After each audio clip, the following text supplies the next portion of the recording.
Well, allegedly, Jake Paul is suing Anthony Joshua. Why? Because Anthony Joshua went off script. Not saying exactly what that meant, but something around the lines of malicious intent. What's up, everybody? It's your boy Kinsley. I'm back with another truth-packed breakdown. And today, listen, we have got one of the funniest reactions I have seen online this week. Black Americans are literally laughing, cracking up over what happened between Jake Paul and Anthony Joshua. If you are asking why, you are about to find out. So, Jake Paul, the YouTuber turned boxer who never stopped running his mouth, recently went after Anthony Joshua, one of the biggest heavyweight boxing stars on the planet. And yes, he dissed him on social media, trying to get a reaction. Now here's the twist. Instead of getting black angry Twitter reaction, and the wider black American community turned it into Comedy Central, roasting Jake Paul mercilessly, making memes, and honestly just having fun with it. So the question, why are they laughing instead of clapping back seriously? Is it disrespectful, or is it just pure disbelief at Jake Paul thinking he can take on Anthony Joshua and win credibility?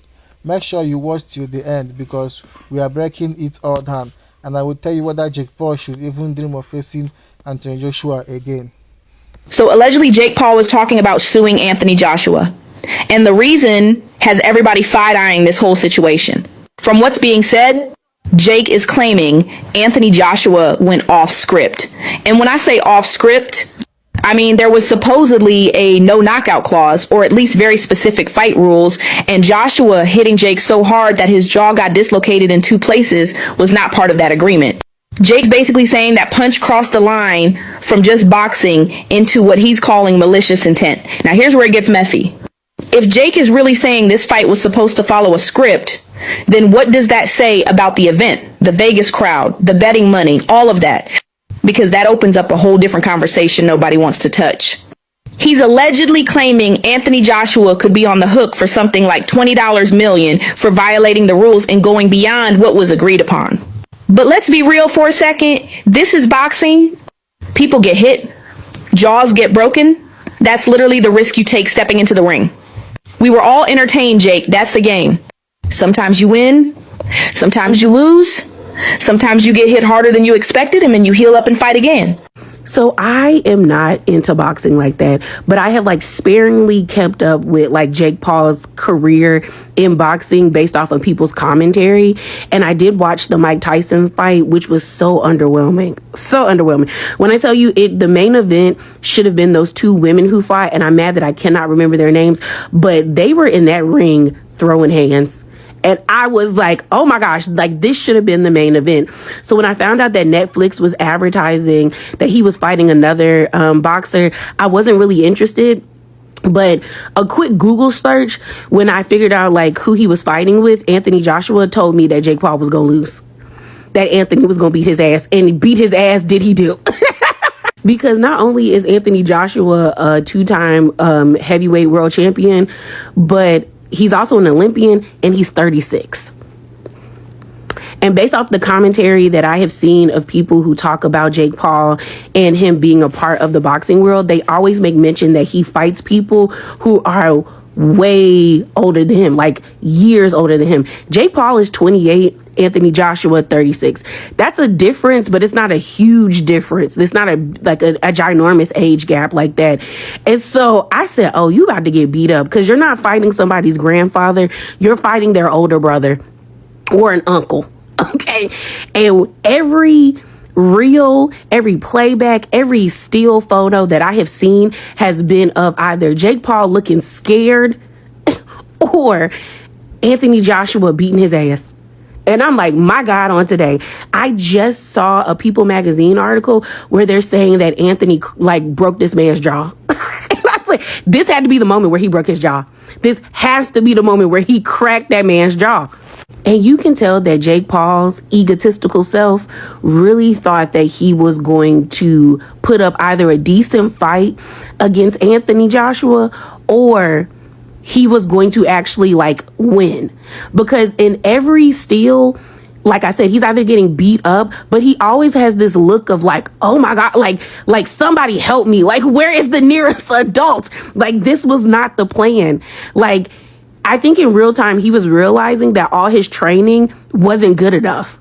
That like all that carrying he was due, that the fighters that he has been fighting, you are not fighting people in their prime. You fought somebody that is still relatively in their prime. And he beat you down. So that boy Anthony Joshua just KO'd Jake Paul. Like, it wasn't just a regular KO. Like, he KO'd. Like, bruh, look at dude's face. Like, he couldn't believe it. Like, he was on his back, y'all. Like, bro, Anthony Joshua was literally tearing him down.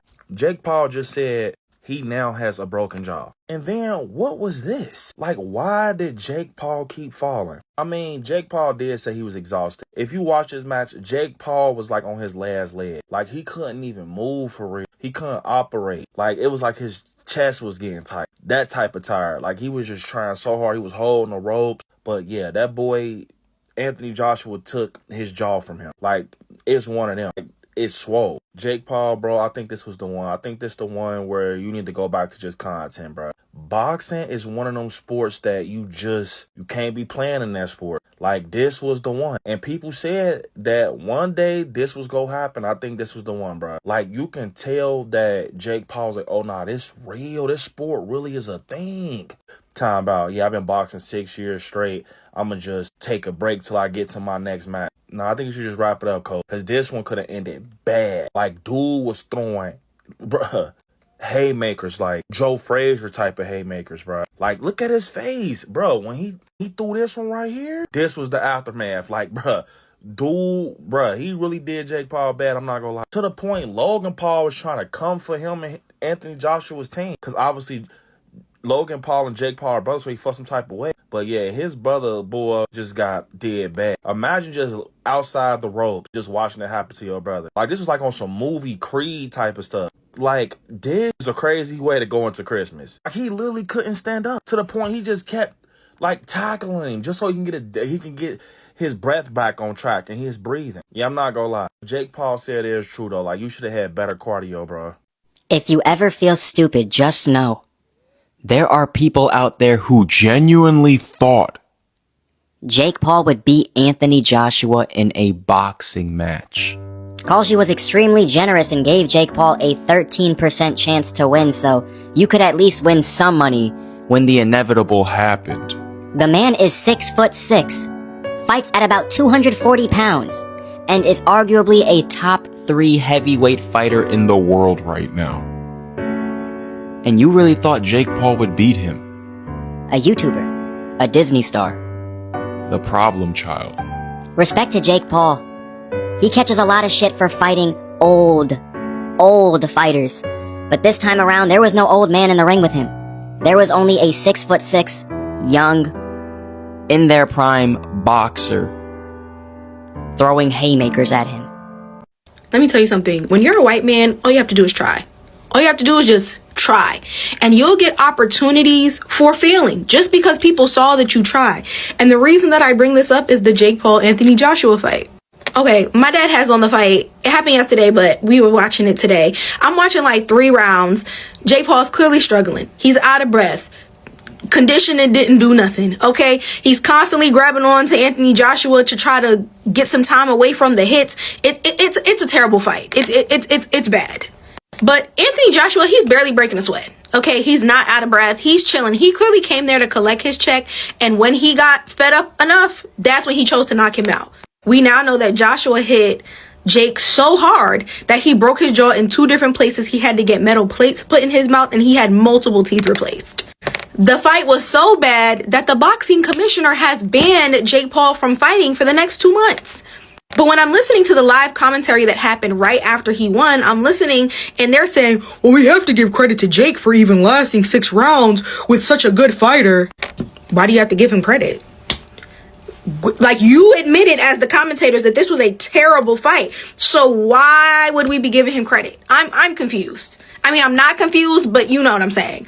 Now, I mean, it is worth noting that we kind of look at Jake Paul as like a kind of semi-fighter, right? Whereas Anthony Joshua is a former world champion, is a heavyweight boxer. Jake Paul is a cruiserweight, which is a class below, right? So they're kind of commenting on the fact that like one of these fighters is clearly the top dog while the other one is barely a fighter in the first place. But it's like, if this was the other way around, would you be giving him credit or would you be calling him stupid for even getting in the ring with him in the first place? You know what I'm saying? But when you fail, when you're a white guy, you get credit for failing. You know what I'm saying? Like, there's a reason why they tell black people that you have to be twice as good for half as much, because you'll never get credit for trying. You have to be excellent the first time around. Now, in Anthony Joshua's case, he didn't get half as much, okay? He got the big bag, went home with millions upon millions of dollars, okay? Barely broke a sweat and was in the club by midnight. Love that for him. But y'all know what I'm saying. Child, I don't even watch boxing. I tend to stay out of sports cause, child, I don't even know what I be watching half the time. But baby, I had to chime in on this one. Right uppercut! Best shot at the moment. Not that much is going to happen. And it almost... Oh, there's a left hook. Oh, down goes Paul! You know, I give Jake Paul credit for stepping in there in the first place, going 6 rounds. All those people that says if this doesn't get past the first round, it's a loss for Anthony Joshua. He did what he was supposed to do, but we also give a little due credit now to Jake Paul. Cause baby, what was that? What was it? And baby, my grandma would say, bless his little heart. But back to our regular scheduled program. And I had to pull in a little closer when I say this. But baby, this is a textbook case. White male mediocrity on full display. A mediocre white man thought he could step into a space that he didn't earn, challenging a man completely out of his league. Now the receipts are there. And somehow he thought he could win just because he had the audacity to. And honestly, y'all, I don't even blame him, because this country is built to make white men believe that desire equals qualification. Just for them, though. That their confidence matters more than competence, and that access matters more than ability. And baby, we're seeing what's happening right now with Wig and them. So when reality finally shows up, when skill meets discipline, when mastery meets more audacity, and the outcome isn't in their favor, baby, here come the tears. Now it's a lawsuit. Now it's, this wasn't fair. But let's be clear. Didn't you ask for the fight? You wanted the platform. You wanted the moment and the shine because you had the audacity. And baby, this is the same pattern we see everywhere in America. White men overreaching, falling upwards, and then crying victim when the consequences arrive. Meanwhile, black excellence is always treated like a threat. Too strong, too skilled, overqualified. Whatever that means. We too dominant. Never just we earn that shit. And now we give all the attention to the loser. We gotta give him some credit. Those not my words. Baby, this wasn't about boxing. This is what happens when entitlement meets reality. Yeah. And reality not bending. Because Anthony wasn't playing these games. You weren't about to have him out here looking foolish. Y'all, I don't even watch boxing. But I'm mad I missed that one. All right, y'all. Drink your water. Stay rooted, real, and knowledgeable. And mind your black business. Happy Black History 365. And I'll see you next time. I don't know if I've been more annoyed watching the first 4 rounds of a boxing fight than watching that Jake Paul and Anthony Joshua fight. Because why was Jake Paul just running and trying to take this man down like it was UFC or wrestling? Every 5 seconds, this man is on his knees just grabbing Anthony's legs. And it's like, bro, like, what are you doing? Stop dropping. But then when that rep pulled them both together and said, hey, y'all better fight like y'all know how to by the rules, all right? Because the fans want to see something. That's what I knew was going to be good. Because then round 5, Anthony started landing a few punches. And then round 6, bro, that right hand. If you watch the video of Jake getting knocked out, it's so funny because as soon as he took that last right hand, he goes, wow. Like, as he's on the ground, he realized how much that shit hurt. But overall, I'd give this fight like a 4 out of 10 maybe. I mean, it was just so much cat and mouse for the first 4 rounds. I mean, it was 12 minutes of just like Jake Paul trying not to get hit and throwing no punches. And then the last 2 rounds were good, but it's just like, there was so much hype for this. Shit's getting weird. Part infinity. Everybody's all happy that Jake Paul lost, right? People are cheering that he lost. But this might have just created a monster. This might have just created the Jake Paul that we don't know. the Jake Paul, the actual real boxer, or whatever the case may be. This might have just created that. Because most people that succeed and most people that do stuff with their lives have failed really badly at some point. A perfect example is Michael Jordan, right? They cut Michael Jordan from his high school team. Imagine if Michael Jordan was like, man, and didn't jump back. We wouldn't get the Michael Jordan we know today. I'm not saying Jake Paul is Michael Jordan. That's not what I'm saying. But I'm saying there's a pattern in failure and success, right? You're going to fail. It just depends on how you handle the failure and how you come back from it. That's all I'm saying here. So I give Jake Paul props, for stepping in the ring with that dude, because shit, I wouldn't do it. Neither would you. As much as I did enjoy seeing his face gets punched in, I also understand what could come next after this, depending on how Jake Paul jumps back from this. This could be amazing, and he could turn into an actual fighter with that gains respect, or he could wither away. This makes me more curious to watch him now, because I'm curious about now what's going to happen after this. We'll see. So apparently there was a fight between Jake Paul and Anthony Joshua, and let me say, I'm not even going to pretend like I know sports, okay? I know enough sports insofar as I can repeat it to look cute, okay? That being said, however, I love this. I do love that. And I'm looking at all the videos about this fight between the two of them, and one of the things that stands out to me is that a lot of these Trump guys, a lot of these white Trump guys, they basically build themselves up, build their image up insofar as they look like they can do the thing that they say they can do. But that doesn't actually mean that they can do it. It doesn't actually mean that they actually have the skill set and the temperament to succeed in what their body is signaling for them to do. And again, this just goes to show about how much branding is core to American politics overall. The imagery, the story, the mythology of American politics is actually more important a lot of the time than people's understanding of issues. Because Jake Paul's fight with, Tyson? Was designed to be more of a story, more of a mythology, myth-building event than it was to actually show skills and competence. And anytime Jake Paul is getting punched in the face, I'm laughing. Sorry, I am. Alright, listen, and I mean this respectfully. Jake Paul has done amazing things for boxing as an influencer. He brought eyes to the sport and cash to his own pockets. But stepping up to fight someone like Anthony Joshua, that's a completely different level. And black Americans isn't laughing at Anthony Joshua, they are laughing at the audacity of Jake, thinking he's on that tier without earning it. Respect is earned, and until Jake Paul proves he's ready, the joke ain't stopping.